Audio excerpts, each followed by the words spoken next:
सभी भाइयों को नमस्कार। स्वागत है आपका गवर्नमेंट एग्जाम प्रिपरेशन चैनल में। हम लोग क्या कर रहे हैं, मुख्य सेविका के लिए टेस्ट सीरीज कर रहे हैं, मुख्य परीक्षा के लिए, जिसका नंबर है 2.15। ये क्या है, गेस पेपर है, यानी कि ऐसे प्रश्न इसमें रखे गए हैं जो जिनके जो है परीक्षा में छपने के पूरे पूरे चांस बनते हैं। टॉप 20 क्वेश्चन हैं। मैं जो है इससे पहले भी टेस्ट सीरीज करा चुका हूँ, कोर्स खत्म करा चुका हूँ मुख्य सेविका का। प्लेलिस्ट में जाके आप लोग देख सकते हैं। तो बिना देरी किए हुए चलिए शुरू करते हैं आज का क्या टेस्ट सीरीज। चलिए शुरू करते हैं। आज का पहला क्वेश्चन, भारतीय दंड संहिता की किस धारा के अंतर्गत पत्नी पति के दुर्व्यवहार की शिकायत कर सकती है? भारतीय दंड संहिता के किस धारा के अंतर्गत जो है पत्नी पति के दुर्व्यवहार की शिकायत कर सकती है? धारा 496, धारा 497, धारा 498, धारा 499। तो इसका उत्तर क्या हो जाएगा? सी हो जाएगा। यानी कि धारा 498 के तहत जो है ये शिकायत दर्ज कराई जाती है, जिसके द्वारा पत्नी द्वारा उसके ऊपर दुर्व्यवहार पर। ठीक है, तो इसके बारे में थोड़ा डिटेल में देख लेते हैं हम लोग। धारा 498A में, ठीक है, 498 का ही पार्ट है 498A का उद्देश्य जो है त्वरित राज्य हस्तक्षेप के माध्यम से एक महिला पर उसके पति या ससुराल वालों द्वारा की गई क्रूरता को रोकना है। ठीक है, क्या करना है? उसके पति या ससुराल वालों द्वारा की गई क्रूरता को रोकना है।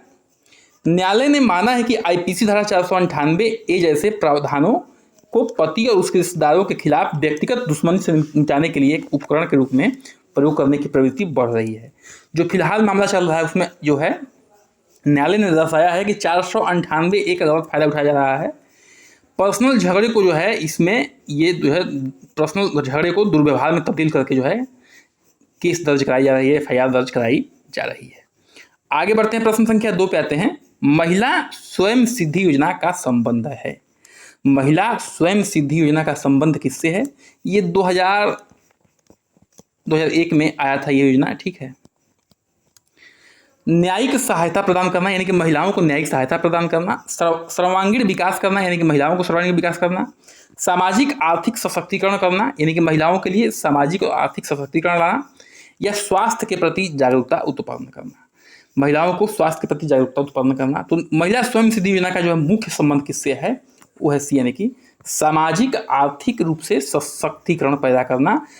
ठीक है, कानूनी रूप से भी सशक्तिकरण है, लेकिन इसमें मुख्य रूप से सामाजिक और आर्थिक रूप से जो है सशक्तिकरण पैदा करना है। थोड़ा इसको डिटेल में हम लोग देख लेते हैं। जो यह योजना आई थी भारत सरकार के महिला एवं बाल विकास मंत्रालय द्वारा आई थी। ठीक है, भारत सरकार के महिला एवं बाल विकास मंत्रालय द्वारा इसको शुरू किया गया था। यह योजना स्वयं सहायता समूहों पर विशेष जोर देती है। जो स्वयं सहायता समूह थे यानी कि महिलाओं के, उस पर विशेष जोर देती है ये। सरकार का लक्ष्य क्या था? स्वयं सहायता समूह के माध्यम से महिलाओं को सशक्त बनाना, ताकि वे अपनी समस्याओं को दूर कर सके। ठीक है, इस योजना के तहत जो है जो स्वयं सहायता समूह थे उनको क्या करना? सशक्त बनाना, मजबूत बनाना, जिससे क्या हो सके वो अपनी समस्याओं को दूर कर सकें। प्रश्न संख्या 3 पे आते हैं। निम्न में से किस का दलित नारीवाद के क्षेत्र में योगदान है? ठीक है, दलित नारीवाद, नारीवाद तो है ही, लेकिन दलित नारीवाद की बात हो रही है। दलित नारीवाद के क्षेत्र में किसका मुख्य रूप से योगदान है? यानी बेसेंट जी का, शर्मिला रेगे जी का, सरोजिनी नायडू जी का, या ज्योतिबा फुले जी का? उत्तर हो जाएगा बी। शर्मिला रेगे जी का जो है मुख्य रूप से दलित नारीवाद के क्षेत्र में इनका योगदान है। तो इसके बारे में थोड़ा जान लेते हैं। रेगे जो है, ठीक है, शर्मिला रेगे जी अपने अग्रणी नारीवाद विद्वानों में से एक थी, जिनका दलित दृष्टिकोण परिप्रेक्ष्य विकसित करने का काम भारत में वर्ग जाति के सवालों पर नारीवाद बहस को खोखले में महत्वपूर्ण रहा है। ठीक है, खोलने में महत्वपूर्ण रहा है, नारीवाद पे बहस करने के क्षेत्र में, परिप्रेक्ष्य में, और ख़ास तौर से जो दलित नारीवाद है उनके लिए इन्होंने बहुत अच्छा काम किया है। आगे बढ़ते हैं, प्रश्न संख्या 4 पे आते हैं। निम्न में से कौन जो है पहली बार सामाजिक नियंत्रण का शब्द का प्रयोग किया था? ठीक है, सामाजिक नियंत्रण की सोशल कंट्रोल वर्ड का प्रयोग जो है सबसे पहले किस समाजशास्त्री ने किया था? माइक वाइबर ने, E.S. रास ने, लुम्हे ने, समनर ने? उत्तर जाएगा बी, यानी कि E.M. रास साहब ने पहली बार सामाजिक नियंत्रण शब्द का प्रयोग किया था, यानी कि सोशल कंट्रोल शब्द का प्रयोग किया था। आगे बढ़ते हैं, प्रश्न संख्या 5 पे आते हैं। यह कथन किसका है? ठीक है, यह कथन किसका है? संयुक्त परिवार में दाम्पत्य प्रेम के विकास का अवसर कम प्राप्त होता है। संयुक्त परिवार में दाम्पत्य प्रेम के जो विकास का अवसर होता है कम प्राप्त होता है। डॉक्टर राजेंद्र प्रसाद की कथन है या जवाहरलाल नेहरू का, सीवी रमन का, बंकिम चंद्र चट्टोपाध्याय का? तो पांचवें जो प्रश्न का उत्तर जाएगा हो जाएगा यानी कि डॉक्टर राजेंद्र प्रसाद का जो है ये कथन है, जो कि हमारे क्या थे, पहले राष्ट्रपति भी थे। उनका ये कहना था कि संयुक्त परिवार में दाम्पत्य प्रेम के विकास का अवसर कम प्राप्त होता है। आगे बढ़ते हैं, प्रश्न संख्या 6 पे आते हैं। उस विटामिन का नाम बताइए जिसकी कमी के कारण जो है अत्यधिक खून बहने लगता है। उस विटामिन का नाम बताना है आपको जिसकी कमी के कारण क्या होता है, अत्यधिक खून बहने लगता है। Vitamin A, vitamin B, vitamin K, vitamin C, उत्तर हो जाएगा सी यानी कि विटामिन के जो है, अगर शरीर में विटामिन के की कमी हो गई तो अगर कहीं कट गया तो अत्यधिक खून बहेगा, ब्लड क्लॉटिंग जो है जल्दी नहीं हो पाती है। तो इसको जो है जानते हैं। विटामिन के की कमी से क्या होता है, अत्यधिक रक्तस्राव होता है, हड्डियों का खराब विकास होता है, अच्छी तरीके से विकास नहीं होता है, ऑस्टियोपोरोसिस होता है, ये क्या है, हड्डियों का ही रोग है, और हृदय रोग का खतरा बढ़ सकता है। किसकी कमी से, विटामिन के की कमी से। लेकिन मुख्य रूप से रक्तस्राव के लिए जाना जाता है कि रक्तस्राव जो है बहुत ज़्यादा होता है अगर विटामिन के की कमी होती है तो। प्रश्न संख्या 7 पे आते हैं। निम्नलिखित में से कौन हेपेटाइटिस ए के कारण है?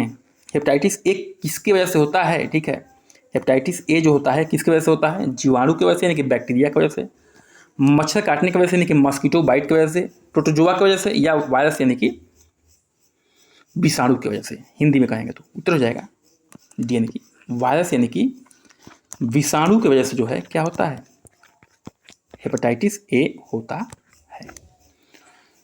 आगे बढ़ते हैं, थोड़ा इसके बारे में और जान लेते हैं। हेपेटाइटिस ए क्या है? अत्यधिक संक्रामक यकृत संक्रमण है। ठीक है, यकृत पे होता है, ध्यान रखिएगा, यकृत का रोग है जो हेपेटाइटिस ए वायरस के कारण होता है। यह वायरस कई प्रकार के हेपेटाइटिस वायरस में से एक है जो लीवर में सूजन पैदा करता है। किसमें सूजन पैदा करता है? लीवर में जो है क्या करता है, सूजन पैदा करता है, और अपने लीवर की क्षमता को क्या करता है, प्रभावित करता है। लीवर की क्षमता क्या करता है, प्रभावित करता है, लीवर में सूजन लाता है, लीवर को संक्रमण फैलाता है, और ये किसकी वजह से होता है, हेपेटाइटिस ए वायरस की वजह से ये होता है। कौन, क्या चीज, हेपेटाइटिस ए।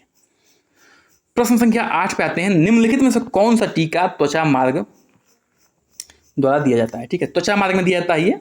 ठीक है, त्वचा के हल्का सा नीचे दिया जाता है। बीसीजी है कि जैपनीज इंफ्लाइटिस का टीका है, कि हेपेटाइटिस बी का टीका है, कि खसरा का टीका, उत्तर जाएगा ए की बीसीजी का जो टीका है। बीसीजी के बारे में हम लोग बहुत बात कर चुके हैं। ठीक है, ये त्वचा के हल्के से जो है नीचे दिया जाता है इसको। तो बीसीजी का टीका जो है त्वचा की ठीक नीचे एक इंजेक्शन द्वारा दिया जाता है।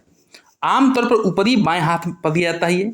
कभी कभी बीसीजी का टीका प्राप्त करने से पहले परीक्षण करने की आवश्यकता हो सकती है कि यदि संभावना है कि आपका बच्चा पहले से ही टीबी संक्रमित हो तो डॉक्टर इसके लिए व्यवस्था करेंगे, यानी कि मोन्टेक्स टेस्ट जो है करते हैं।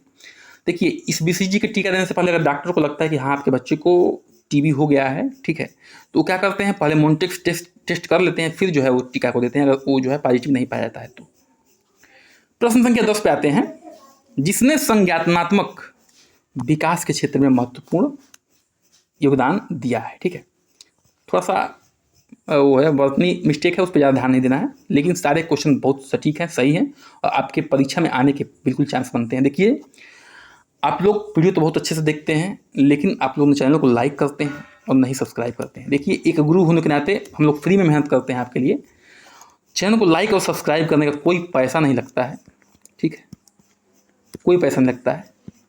हम लोग का भी फ्यूचर थोड़ा जुड़ा है, इसलिए हम लोग भी जूझ रहे हैं, जैसे आप लोग अपने करियर के लिए जूझ रहे हैं, तो इतना तो आप लोग कर सकते हैं, इतना करने में कुछ भी नहीं होता है। ठीक है, जिन पियाजे साहब ने इस संज्ञानात्मक विकास का दिया था, या सिगमंड फ्राइड ने, या एरिक्सन ने, या पावलोव ने, तो जिन पियाजे साहब ने जो है संज्ञानात्मक विकास यानी कि कॉग्निटिव डेवलपमेंट, अंग्रेजी में बोलेंगे कॉग्निटिव डेवलपमेंट के जो है क्षेत्र में महत्वपूर्ण योगदान दिया था।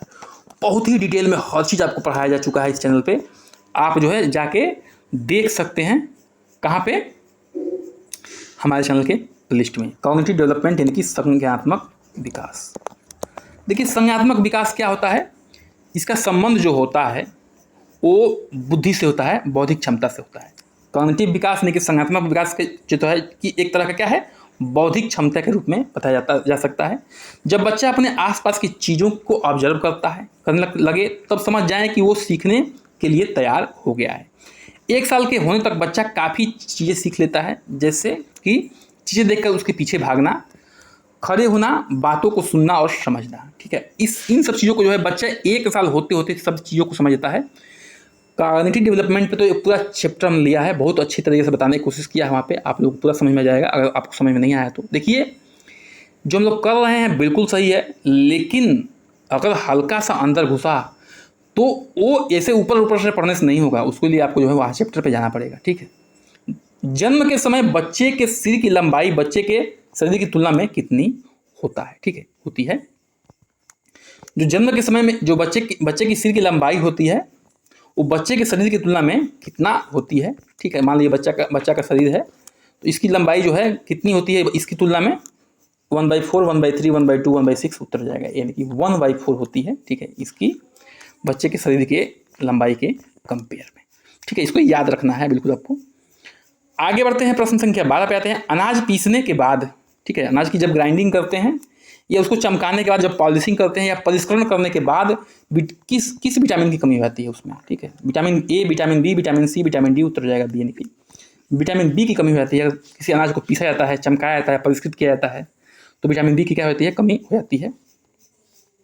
प्रश्न संख्या 13 पे आते हैं। पाश्चीकरण किसमें होता है? पाश्चराइजेशन, ठीक है, पाश्चराइजेशन किसमें होता है आपको बताना है। तो फल में, सब्जी में, दूध में, अनाज में उत्तर जाएगा सही, यानी कि दूध में जो है पाश्चराइजेशन होता है। इस प्रक्रिया का हम थोड़ा जान लेते हैं। पाश्चराइजेशन जो क्या है, एक ऐसी प्रक्रिया है जिसके द्वारा दूध को एक निर्धारित अवधि के लिए एक विशिष्ट तापमान पर गर्म किया जाता है, ठीक है, निर्धारित अवधि के लिए और विशिष्ट तापमान पर गर्म किया जाता है। हानिकारक बैक्टीरिया मर जाएं जो लिस्टेरियोसिस, टाइफाइड बुखार, यक्ष्मा यानी कि टीबी, टाइफाइड बुखार, लिस्टेरियोसिस जैसी बीमारियों का कारण बन सकते हैं, उसमें जो है दूध में जो बैक्टीरिया होती हैं पाश्चराइजेशन के थ्रू उनको मार दिया जाता है, ठीक है। इसलिए कहते हैं कि दूध को हमेशा खौला के ही पीना चाहिए कुछ देर तक। उसके बाद जो है, नहीं तो ये क्या कर सकते हैं, ये सब बीमारियां आपके शरीर में ला सकते हैं। प्रश्न संख्या 14 पे आते हैं। किस क्रिया से नमक अच्छे परिरक्षण के रूप में कार्य करता है? परिरक्षण का मतलब क्या होता है? अगर नमक को जो है, जैसे अचार में डालते हैं हम लोग नमक को, या जैम्स वगैरह में डालते हैं, बहुत सारी चीज़ों में डाल देते हैं, ठीक है, तो उसमें जो है बहुत दिन तक टिकता है वो आइटम, ठीक है। तो क्या करता है, नमक नमी को घटाता है या एंजाइम गतिविधि को निष्क्रिय कर देता है या कम कर देता है, निष्क्रिय कम कर देता है या कम कर देता है। रोगाणुओं को ऑक्सीजन की कम आपूर्ति करता है, यानी कि देखिए जो माइक्रोब्स डेवलप होंगे उनको भी तो ऑक्सीजन चाहिए, तो उनके लिए क्या करता है, देखिए जब नमी घटती है तो ऑक्सीजन तो अपने आप घट जाएगी, तो क्या होगा, और जब ऑक्सीजन घट जाएगी तो ये जो है माइक्रोब्स धीरे धीरे मरने लगेंगे, तो एंजाइमल एक्टिविटी भी क्या हो जाएगी, कम हो जाएंगे। सब एक दूसरे से जुड़े हुए हैं, ध्यान रखना है आपको। इसका उत्तर क्या हो जाएगा, डी हो जाएगा, ठीक है। आगे बढ़ते हैं, प्रश्न संख्या 15 पे आते हैं। सामाजिक विभाजन से संबंधित है। समाज जो विभाजित हुआ है किससे संबंधित है? जाति से, भाषा से, खेल से, इनमें से कोई नहीं तो रह जाएगा, यानी कि समाज जो विभाजित हुआ है और जाति में विभाजित हुआ है, ठीक है। देखिए कोई समाज बना हुआ, वहाँ पे भाषा तो सबका सेम है, खेल भी लगभग सभी लोग एक ही जैसा खेलते हैं, लेकिन जो जाति बना हो वो क्या है, अलग है। वो जो है जाति जो है समाज विभाजन में काम करती है, ये ध्यान रखना है आपको। आगे बढ़ते हैं, प्रश्न संख्या 16 पे आते हैं। शिशु द्वारा मुंह से भोजन निकालने के संकेत का अर्थ क्या है? अगर किसी शिशु को आप मुंह में भोजन खिला रहे हैं और मुंह में भोजन निकाल रहा है या उगल रहा है, निकाल रहा है या उगल रहा है, तो उससे आप क्या समझते हैं बताइए? वह गोदी में उठाना जाना चाहता है, यानी कि वो चाहता है कि आप उसको गोदी में ले लें, या भोजन गीला है इसलिए वो उगल रहा है, या भोजन ठंडा है इसलिए वह उगलना चाहता है, या वह संतुष्ट हो गया है और भूखा नहीं है। बिल्कुल सही बात है, उसका उत्तर डी हो जाएगा। वह जो है क्या है, वह संतुष्ट हो चुका है, उगल रहा है, वो ये संकेत दे रहा है कि बच्चा बोल तो पा नहीं रहा है, उगल के संकेत दे रहा है कि मैं जो भूखा नहीं हूँ अब मैं जो है अब खाना नहीं चाहता हूँ, इसलिए वो क्या कर रहा है, भोजन को उगल रहा है या उगल रही है, ठीक है। कुछ एग्जाम के लिए विशेष पॉइंट जान लीजिए। अनुपूरक भोजन क्या होता है, 6 महीने के बाद दिया जाता है। देखिए WHO के बारे में हम पढ़े थे, WHO क्या कहता है कि 6 महीने तक बच्चे को माँ के दूध के अलावा कुछ भी नहीं देना है। उसके बाद जो भी भोजन दिया जाएगा वो क्या होगा, अनुपूरक भोजन होगा, यानी कि माँ के भोजन के साथ जो दिया जाएगा वो और जो है क्या करेगा, पौष्टिक आहारों की पूर्ति करेगा, जो माँ के आहार पूर्ति नहीं कर पा रहे हैं, क्योंकि बच्चा क्या हो चुका है, 6 महीने बाद अब बड़ा हो चुका है, उसको जो है और एक्स्ट्रा आहार की ज़रूरत है। DPT का फुल फॉर्म क्या होता है, डिप्थीरिया पर्टूसिस टिटनेस। क्या होता है, डिप्थीरिया पर्टूसिस और टिटनेस, और 3 चीज़ों के लिए दिया जाता है, डिप्थीरिया पर्टूसिस और टिटनेस। कुकुर खांसी में डिप्थीरिया दिया जाता है। कुकुर खांसी क्या होता है, पर्टूसिस को कुकुर खांसी कहते हैं। वह बच्चा जो दोनों हाथों के उपयोग करता है उसको क्या कहते हैं, एम्बीडेक्स्ट्रस कहते हैं, ठीक है, उभय हस्त हिंदी में कहेंगे तो, ठीक है। जो बच्चा दोनों हाथों का प्रयोग कर ले रहा है, यानी कि बाएं हाथ और दाएं हाथ का, लिखने में हो या कोई काम में भी जैसे कुछ बच्चे दोनों हाथ से बैटिंग कर लेते हैं, बॉलिंग कर लेते हैं, लिख भी लेते हैं, तो वो क्या है, एम्बी डेक्स्ट्रस हैं, यानी कि उभय हस्त हैं, ठीक है, दोनों हाथ से कर लेते हैं। प्रश्न संख्या 17 पे आते हैं, गर्भकालीन विषाक्तता क्या है? गर्भकालीन विषाक्तता क्या है? ठीक है, उच्च रक्तचाप है, सूजन है, या एल्बुमिनेरिया है, ऊपर के सभी है। तो देखिए गर्भकालीन विषाक्तता जो है इसमें जो है अच्छे बच्चों को खतरा होता है। बहुत ही बेहतरीन तरीके से पढ़ाया गया, जाके पढ़ सकते हैं इसको यहाँ पे आप लोग। डी यानी कि तीनों हैं, उच्च रक्तचाप यानी कि हाई ब्लड प्रेशर है तो भी, सूजन है तो भी अंदर, या एल्बुमिनेरिया है तो भी। आगे बढ़ते हैं, उससे पहले जान लीजिए कोशिका का विकास जो है 2 माह तक हो गया है, ठीक है। 2 माह से पहले उसको क्या कहेंगे? कोशिका कहेंगे। अगर 2 माह का हो गया कोशिका तो उसको क्या कहेंगे? भ्रूण कहेंगे, ठीक है। जाइगोट बनने के बाद अगर, ठीक है, उसको क्या कहेंगे? 2 महीने बाद क्या कहेंगे? उसको भ्रूण कहेंगे। पोषण आहार के जनक कौन है? लेवोइजर साहब हैं। ये मुख्य पॉइंट है, ठीक है। पोषण आहार के जनक कौन है? वो हैं लेवोइजर साहब, ठीक है, इसको याद रखना है। बीच बीच में जो है कुछ एक्स्ट्रा पॉइंट दे रहा हूँ ताकि आप लोग जो है उसको याद कर लें। जस्ता किसके लिए जरूरी है? जस्ता किसके लिए जरूरी बताइए? कोशिका विभाजन के लिए, वृद्धि के लिए, प्रतिरक्षा प्रणाली के लिए, ऊपर के सभी। तो देखिए जस्ता तो सभी के लिए महत्वपूर्ण है, लेकिन मैं इसमें डी मार दे रहा हूँ। लेकिन अगर मान लीजिए कि ये सब ऑप्शन न रहें तो उसमें वृद्धि जरूर रहेगा, वृद्धि, ठीक है। वृद्धि मुख्य रूप से ध्यान रखना है आपको, ठीक है। लेकिन फिलहाल के लिए क्या है, तीनों सही है। कोशिका विभाजन भी साथ देता है जस्ता, यानी कि जिंक, ठीक है। प्रतिरक्षा प्रणाली यानी कि इम्यून सिस्टम भी बढ़ाता है, और वृद्धि यानी कि वृद्धि तो मुख्य रूप से आपको याद रखना है कि वृद्धि में ये खासतौर से अपना रोल निभाता है जस्ता। तो जो है जिंक के बारे में थोड़ा जान लीजिए, जस्ता के बारे में। यह कोशिका विभाजन, कोशिका वृद्धि, घाव भरने और कार्बोहाइड्रेट के टूटने में भी भूमिका निभाता है। गंध और स्वाद की इंद्रियों के लिए भी जिंक की आवश्यकता होती है। गंध माने सुगंध लेने के लिए, और स्वाद लेने के लिए, जीभ से जो स्वाद लेते हैं उसके लिए भी इंद्रियों के साथ देता है। आगे बढ़ते हैं, प्रश्न संख्या 19 पे आते हैं। एक नवजात द्वारा आसानी से पाचित होने वाला मुख्य कार्बोहाइड्रेट है। एक नवजात द्वारा आसानी से पाचित होने वाला, ठीक है, मुख्य रूप से कार्बोहाइड्रेट कौन सा है? ग्लूकोज है, लैक्टोज है, फ्रक्टोज है, या सुक्रोज है? उत्तर हो जाएगा बी, यानी कि लैक्टोज जो है क्या है? ऐसा कार्बोहाइड्रेट है जो नवजात शिशु आसानी से इसको पचा सकते हैं। ये ध्यान रखना है आपको। देखिए बहुत ही इंपॉर्टेंट क्वेश्चन है, क्योंकि सारे क्वेश्चन कहीं ना कहीं आपके सिलेबस से और कहीं ना कहीं कई बार पूछे जा चुके हैं, ठीक है। निचोड़ के मैं ला रहा हूँ आप लोगों के लिए, तो ये ध्यान रखना है। प्रश्न संख्या 20 पे आने से पहले जान लीजिए, दूध में कौन सा प्रोटीन होता है बताइए? केसिन होता है। मूंगफली जो है सबसे अधिक वसा वाला होता है, ठीक है। अगर नारियल से कंपेयर किया जाए, अन्य किसी भी खाद्य पदार्थ से कंपेयर किया जाए, जो कि फसलों की बात कर रहा हूँ, तो मूंगफली में सबसे अधिक वसा होता है। लगभग जो है 60% वसा होता है, ठीक है, 60% अपने वजन का। प्रश्न संख्या 20 पे आते हैं। विश्व स्वास्थ्य संगठन की स्थापना कब हुई थी? बताना है आपको। विश्व स्वास्थ्य संगठन की स्थापना कब हुई थी? 1 मई 1946, 7 मार्च 1947, 8 अप्रैल 1948, 7 अप्रैल 1948। उत्तर जाकर डी, यानी कि 7 अप्रैल 1948 को विश्व स्वास्थ्य संगठन की, यानी कि WHO की, वर्ल्ड हेल्थ ऑर्गेनाइजेशन की क्या हुई थी? स्थापना हुई थी। तो इसके बारे में थोड़ा डिटेल में जान लीजिए कि विश्व स्वास्थ्य संगठन विश्व के देशों के स्वास्थ्य संबंधी समस्याओं पर आपसी सहयोग एवं मानव को स्वास्थ्य संबंधी समझ विकसित कराने की संस्था है, ठीक है। विश्व स्वास्थ्य संगठन के जो है 194 सदस्य देश हैं तथा 2 संबद्ध देश भी है, ठीक है। 194 सदस्य देश हैं और 2 संबद्ध देश हैं, ठीक है।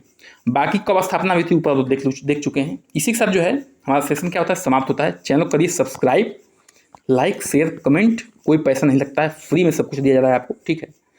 और हम ये वादा करते हैं कि जब तक पढ़ाएंगे, फ्री में पढ़ाएंगे, कभी भी अपना जो है ये ले लो वो ले लो बेचने काम नहीं करेंगे, ठीक है। एक समाज सेवा है, तो इसमें आप लोग सहयोग करिए, कम से कम इतना काम कर दीजिए। नमस्कार, जय हिंद।